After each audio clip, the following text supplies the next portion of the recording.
안녕하세요. 자, 이생규 장자는 2001년 수능에 나왔습니다. 되게 쉬웠고 만복사전 포기가 우리가 지난 시간에 전문을 다 읽어보고 공부를 끝냈는데 이생규 장자는 가볍게 살펴보도록 하겠습니다. 17번 하나 조그만하게 별표 쳐나 16번도 마찬가지 16번 17번이 상대적으로 많이 틀렸다.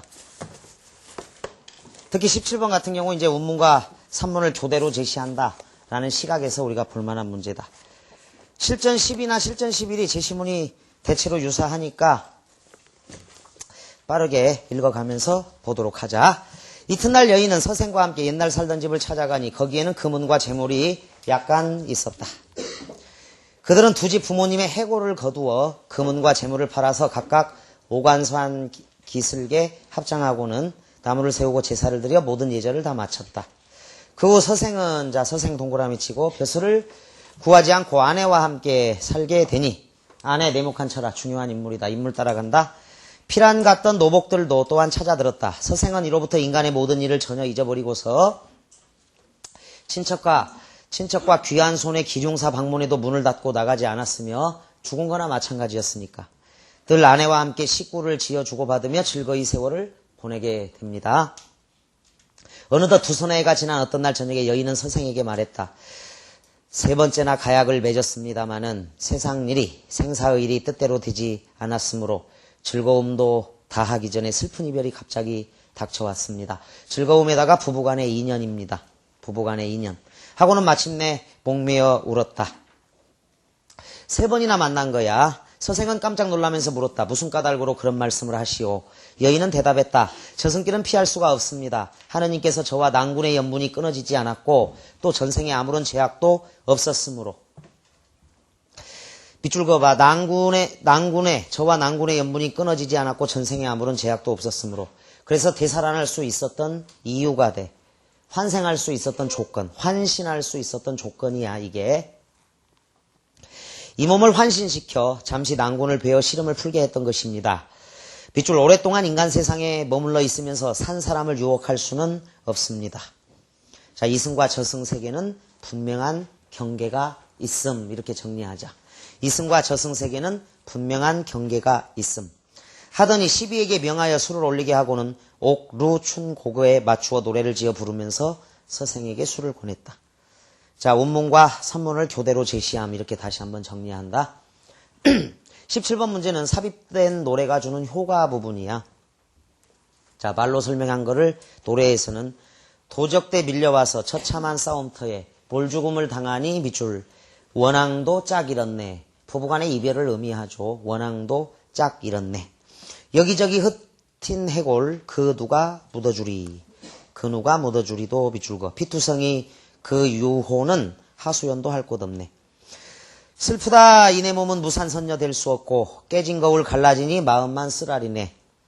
이로부터 작별하면 둘이 모두 아득하네. 이제 세 번이나 만나고 헤어져서 영원한 이별에 봉착하게 된 겁니다. 저승과 이승 사이 밑줄 소식조차 막히더라. 자, 작별 세목골 치고 소식조차 막히더라. 노래 한 가락씩 부를 때마다 눈물에 목이 막혀 거의 곡조를 이루지 못했다. 노래가 될 리가 없죠. 서생도 또한 슬픔을 걷잡지 못했다. 나도 차라리 부인과 함께 황천으로 갔으면 하오. 어찌 무료히 홀로 여생을 보내겠소.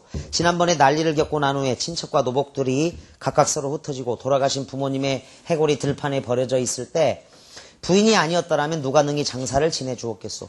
자, 부인이 예절을 다해서 이 일을 이룬 거죠. 옛사람의 말씀에 부모님이 살아계실 때는 예절로서 장사 지내야 한다 했는데 이런 일을 모두 부인이 실천했소.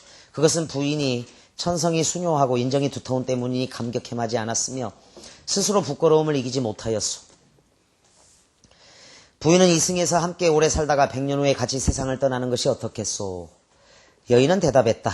낭군의 수명은 아직 남아있으나 저는 이미 저승의 명부에 이름이 실려 있으니 오래 머물러 있을 수가 없습니다.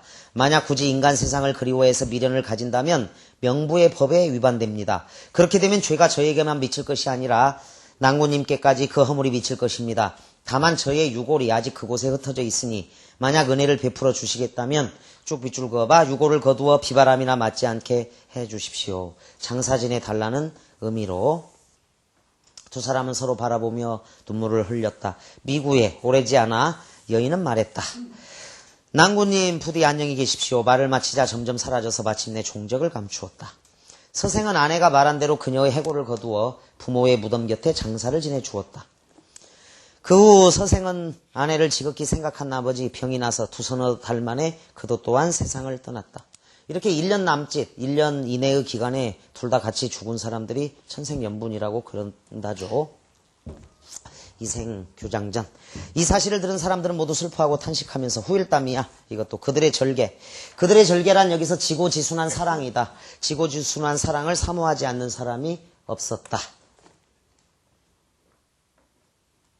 15번. 이 글의 등장인물들의 언행을 바탕으로 이끌어낸 진술로 타당한 것. 진실한 사랑은 그렇죠. 귀신이라는 게 나오죠. 그 유고를 거두어 비바람이나 맞지 않게 해주십시오. 이게 시에도 나오잖아. 원앙도 짝이롭고 여기저기 흩어내골 근우가 묻어주리. 그래서 진실한 사랑은 밑줄 생사의 경계도 초월할 수 있는 숭고한 것이다. 이게 정답이 되겠죠. 2번 인간의 운명은 노력 여하에 따라. 자, 노력 여하 X해라. 노력해도 안 되는 부분이죠.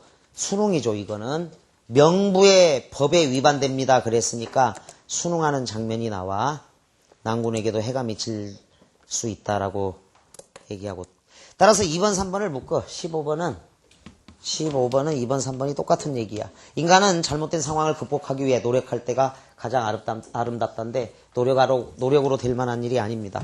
2, 3 묶어서 지우고 4번도 사회구조적 모순도 해당 안 되죠. 이건 사회소설이 아니야. 홍길동전이라든가 이런 데에 사회구조적 모순은 인간이 어찌할 수가 없으므로 부분은 사회소설, 홍길동전 이런 거, 또는 허생전도 사회구조적 모순이 있죠.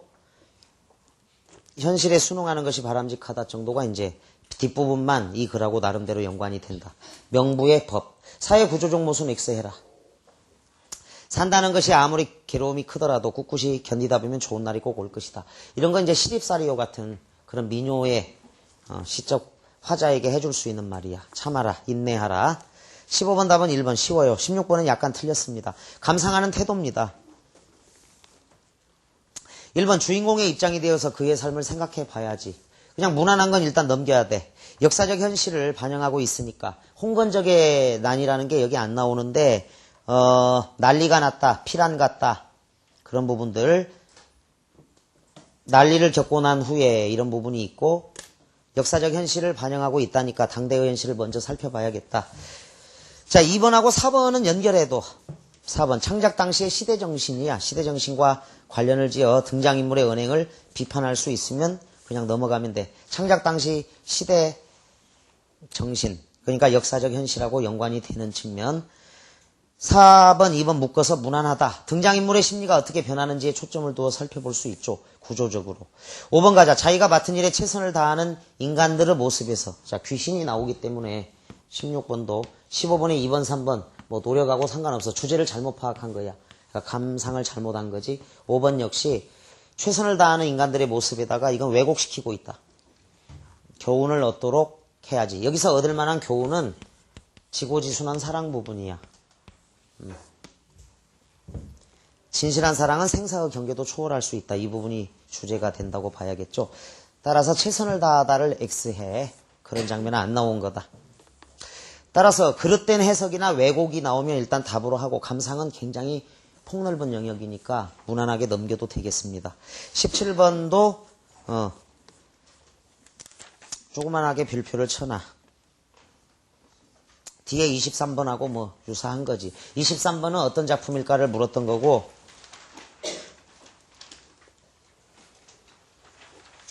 23번 문제는 이 시를 그냥 한두 번 읽어봤으면 바로 맞을 수 있어요. 잠깐 23번부터 가보자. 23번 보면 기억의 상황에서 여인이 불렀음직한 노래인데, 자, 이별을 앞둔 상황이야. 그러니까 오랫동안 인간 세상에 머물러 있으면서 산 사람을 유혹할 수는 없습니다. 옥루충곡. 그리고 노래가 끝난 지점에 뭐라고 있어? 그 중략 부분 뒤에, 기억 바로 뒤에 보면 나도 차라리 부인과 함께 황천으로 갔으면 하오. 차라리 죽고 싶소라고 얘기했으니까 거기 기억 다음에 불릴 노래가 중략이 있고 이 황천에다가 세목골 쳐. 그러니까 노래의 내용 자체는 저승길로 떠나는 자의 노래가 된다. 이별의 슬픔이 나와야 돼. 자, 23번은 17번 이렇게 적어놔도 되겠다. 1번 풀잎마다 왕손의 한이 어렸네. 한 세목골 꽃송이에도 소쩍새의 수심이 스며 있네. 수심 감정이입이 있다. 감기슬게 사람은 보이지 않고 바람만이 뱃전에 부서지네. 이건 이별의 슬픔인데 죽는다라는 건 알 수가 없어. 1번 선택지에서는. 그냥 한과 수심인데 그 뱃머리에서 이별하는 장면인 것 같아. 2번 가랑비에 돌아갈 길이 아득한데 저는 나귀 등의 심리길이 저물어 간다. 매화꽃 동그라미 곳곳마다 피어 있으니 내 마음은 그윽한 향기에 설레고 있네. 이건 정서가 설렘이야. 그러니까 황천에 부인 따라 죽고 싶소라는 거하고 안 맞죠. 2번도 지우고. 3번 봄철은 갔는데 꽃이 아직 남아 피어 있구나. 하늘은 맑은데 골짜기는 깊숙하다. 한 곡조 타서 밑줄 울적한 심정을 달래고자 하나. 내 마음을 알아줄 사람이 없구나. 자, 울적한 심정을 달래는 노래야. 죽음, 이별 이런 거하고 직접적인 관련이 없다. 4번 가자. 도적대 밀려와서 처참한 싸움터에 몰죽음을 당하니 원앙도 짝이렇네. 이게 답이죠. 세목골 쳐나. 원앙도 짝이렇네. 슬퍼라 이내 몸은 무산선녀 될 수 없고 깨진 거울. 자, 이별을 상징해. 이제 거듭 나누려니 마음만 쓰라리네. 자, 또 이별. 그런데 원앙도 짝이렇네라든가 무산선녀가 나온 걸로 봐서 저승길로 이별하는 장면이니까 4번 답이죠. 5번은 고향이다. 둘째 줄에 봄이 와도 고향에 돌아가지 못하고 그냥 고향에 대한 그리움 정도, 고향 향수 이런 거니까 23번을 4번으로 하면 돼요. 시를 알면 쉽게 풀 수 있는 거죠. 다시 17번으로 와서 이 글에 삽입된 노래가 주는 효과를 바르게 설명한 거 그랬는데 의미의 함축성 강조, 시 자체가 함축적 의미가 큰 건 아니니까 세목골 치고 2번 사건을 압축한 건 맞다. 도적대 밀려와서 여기가 홍건적의 난이고 만복사전 포기에서는 왜구들이 침범해서 죽은 거야. 홍건적의 난인데 사건을 압축하여 주인공의 처지와 심리를 대변하는 슬픈 노래. 2번은 되죠. 3번 현실에 대한 주인공의 저항의식 X에 저항의식이라고 할 수 없고 4번으로 가서 더러 틀리는데 인물의 심리 상태를 관념화했다 그랬는데 이 시에서 압축은 되어 있지만 관념화라기보다는 관념이라는 건 마음의 눈을 뜨고 생각을 보는 거라서 좀 추상적인 요소가 있는 거야. 볼관자에 생각념자거든. 한자로 하나 적어도. 관념은 생각을 엿보는 거야. 자유, 정의 이런 게 관념이야. 추상적인 것. 그런데 여기서는 압축과 오히려 구체적인 측면이 강해. 원앙도 짝이롭고 몰죽음 당했고 피투성의 유호는 하소연도 할 곳 없어서 저승과 이승 사이 소식조차 막히더라 이랬으니까 비장은 맞는데 관념화했다를 X한다. 17번을 4번으로 가지 않고 2번으로 가야겠다. 5번 당시의 혼란한 사회상을 집약적으로 제시하여 이 부분은 어느 정도 맞다고 하지만 혼란한 사회상이 부분적으로 나와. 주가 되는 사건은 생사의 경계를 초월한 사랑이야. 그러니까 홍건적의 전쟁이 이제 단란한 가정을 어떻게 파괴시키는가 이런 게 이제 알 수는 있으나 그게 중심은 아니라는 거다. 사랑하는 사람 사이의 이별로 가야 돼. 따라서 현실감을 더해주지도 않아. 귀신과의 사랑이니까 현실감 X해라. 18번 기억에 드러난 정서인데 기억. 자, 영원히 이별해야 하는 슬픔이다. 그거를 이제 시조를 통해서 나타낸 건데 1번 500년 도읍지 고려 왕조조 한필말로 돌아드니 산천은 의과대 인걸은 간대없다. 자, 산천 동그라미 인걸 세목골 쳐서 대꾸대조법과 인생무상이 있다. 대꾸대조 인생무상. 어즈버 태평로놀이 꿈이런가 하노라. 꿈. 망국의 슬픔이니까 맥수지탄이라고 정리를 해야겠다. 맥수지탄. 나라의 멸망을 한탄함. 인생무상도 있습니다. 2번 3번은 묶어도 되겠어요. 자연친화의식이 둘 다 있는데 물론 100% 똑같지는 않다.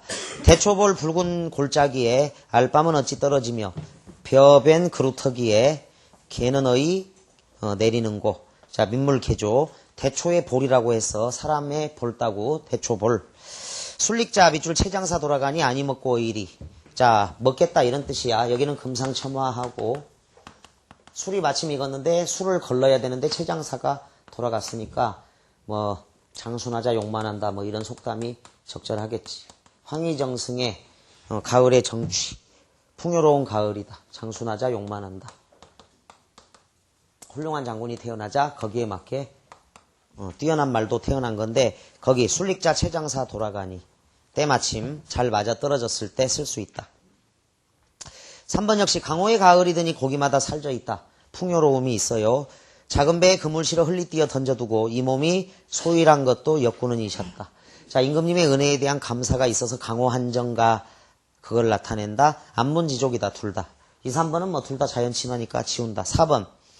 4번은 도교적인 그런 내용에서 이제 시조가 나오면 늘 이거를 고르면 되는데 일종의 그 비어있음에 가득함, 무욕의 경지, 텅 빈 충만의 경지다. 비어있음에 가득함이나 텅 빈 충만이라고 적어둔다. 법정 스님의 수필 제목이기도 해. 텅 비어 있는데 마음이 가득 차 있다.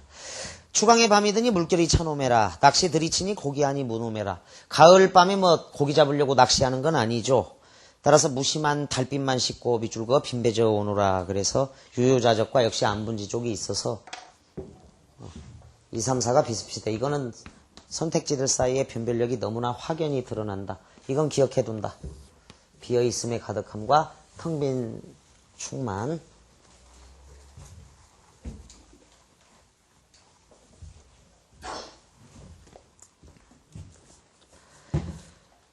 자, 18번에 나무도 바위돌도 없는 산에 매에게 쫓긴 까토리에 아니다. 숨을 곳이야, 나무나 바위돌은.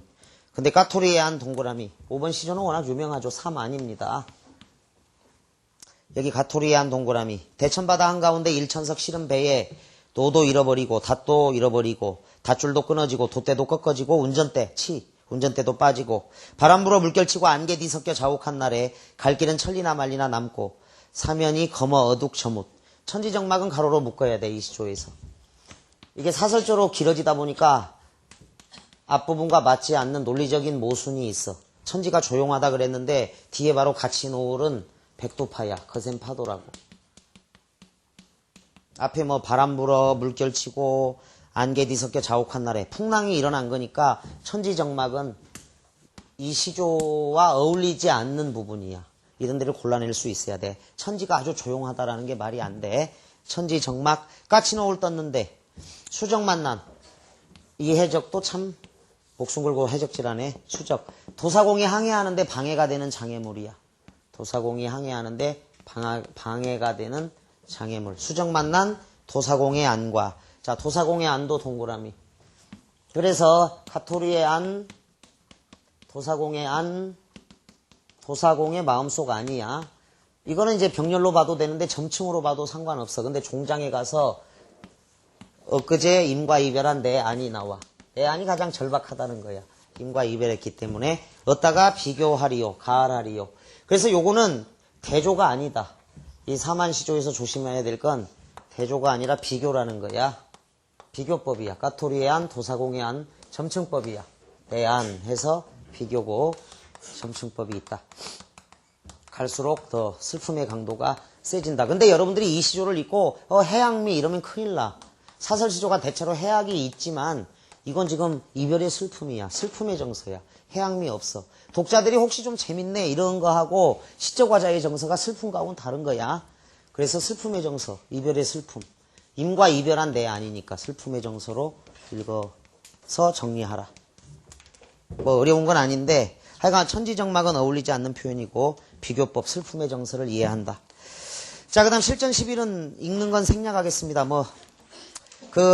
잠깐 요건 좀 더 구체적이다. 그 앞부분의 줄거리에 그 실전 10하고 비교해서 좀 달라진 부분만 보자. 이생은 황폐한 들에 숨어서 목숨을 보존하다가 도적의 무리가 떠났다는 소식을 듣고 부모님이 살던 옛집을 찾아갔다. 그러나 집은 이미 병화에 다 타버리고 없었다. 병화에다 세목 걸쳐. 전쟁이 일어난 셈이지. 다시 아내의 집에 가보니 행랑채는 쓸쓸하다.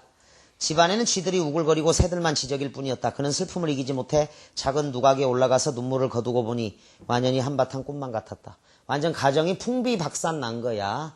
전쟁 때문에. 밑줄 밤중이 되자 희미한 달빛이 들보를 비춰주는데 낭하에서 발자국 소리가 들려왔다. 자, 시조에 이런 표현들이 나와. 낭하에서 들려오는 발자국 소리를 예리성이라고 한다. 이건 기억을 해두는 게 좋겠다. 임에 신발 끄는 소리야. 예리성. 임에 신발 끄는 소리가 예리성이다. 자, 여기 비현실적 사건이라고 적어. 밤중이 거의 되자 희미한 달빛이 들보를 비춰주는데 낭하에서 발자국 소리가 들려왔다. 그 소리는 먼 데서 차차 가까이 다가온다. 살펴보니 사랑하는 아내가 거기 있었다. 아내 네모칸 천하. 이생은 그녀가 이미 이승이 없는 사람임을 알고 있었으나 너무나 사랑하는 마음에 반가움이 앞서 의심도 하지 않고 말했다. 부인은 어디로 피난하여 목숨을 보존하였소. 따라서 비현실적 사건이야, 뒷부분이.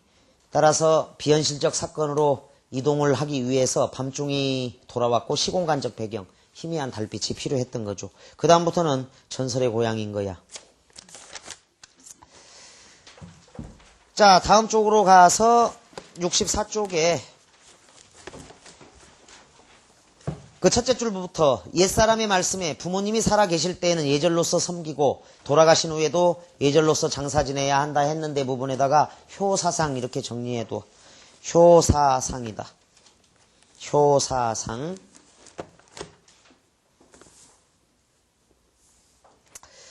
19, 20, 21번에다가 조그맣게 별표 치고 22번은 많이 틀렸습니다. 22번은 아주 어려운 문제고 21번을 그 다음으로 좀 많이 틀렸다 체크한다.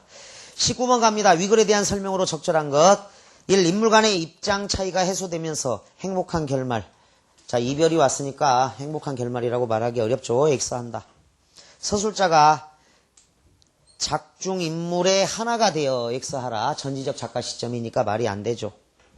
3번 현실과 거리감은 환상적인 내용이 사건 전개의 중심을 이루고 있습니다. 맞아요. 3번 비현실적 요소가 있어. 자, 진실한 사랑은 생사의 경계도 초월할 수 있는 숭고한 것이다. 이런 내용이라고 보면 돼. 3번다. 4번 냉소적, 풍자적 X하라. 등장인물에 대한 풍자적이고 냉소적인 서술자의 태도의 대표작은 채만식 거야. 채만식의 태평천하 이런 거에 있어 치숙이나 판소리 문체 중에서 풍자적 냉소가 있다. 사건과 상황을 객관적으로 묘사함으로써, 자, 객관적 묘사에다 네모칸 치고 이거는 작가 관찰자 시점에서 가장 두드러진다. 3인칭 관찰자 혹은 작가 관찰자 시점이라고 해. 여기는 전지적 작가 시점의 글이라는 게 바로 나오죠. 20번 위글의 주제를 형상화하기 위해 설정된 갈등의 양상은, 자, 선택의 기로에선 주인공의 내적 갈등 아니고 유한한 인간과 불가피한 운명 간의 갈등인 건 바로 나오죠. 갈등 양상은 운명 사이의 갈등이다. 나머지는 전혀 해당 안 돼. 21번 우리 고전 다시 읽기 운동의 대상. 이건 교훈이나 주제하고 밀접해. 따라서 진솔한 부부애를 일깨워주는 한편 효사상도 있죠. 부모님의 유고를 거두어 장사 지낸다거나 이런 거.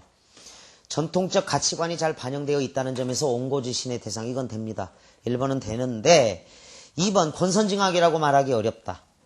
사건이 일어난 시간 순서에 따른 추보식 구성은 어느 정도 맞다고 할 수 있지만 이 소설에서 홍건적이 어떻게 보복당하고 벌받았는지 이런 건 안 나와. 그냥 권선징악이라고 말하기가 좀 어렵다.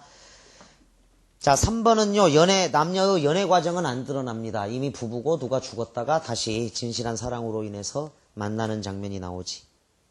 그 다음에 그 3번 선택지에 일반 대중소설과 견줄 만한 경쟁력에다가 X를 해.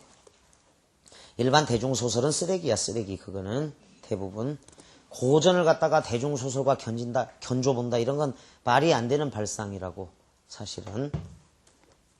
통속적인 소설.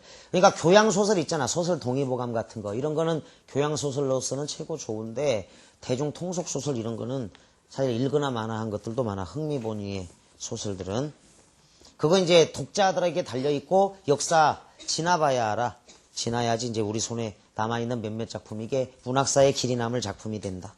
3번은 지우고, 도적의 무리가 저지른 전란으로 인해 집안이 풍비박산하는 상황은 괜찮은데 전쟁의 비인간성을 통렬히 고발한다라는 부분은 초점이 아니야. 전쟁의 비인간성이 부분적으로만 나와. 그러니까 4번에다가는 세모꼴을 치되 이 사랑에 초점이 맞춰져 있는 거라고. 진실한 사랑이 죽어서도 계속 이어질 수 있다라는 거.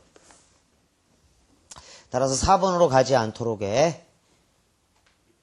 근데 그건 그냥 죽음 당했다. 이 정도로 그냥 죽었다.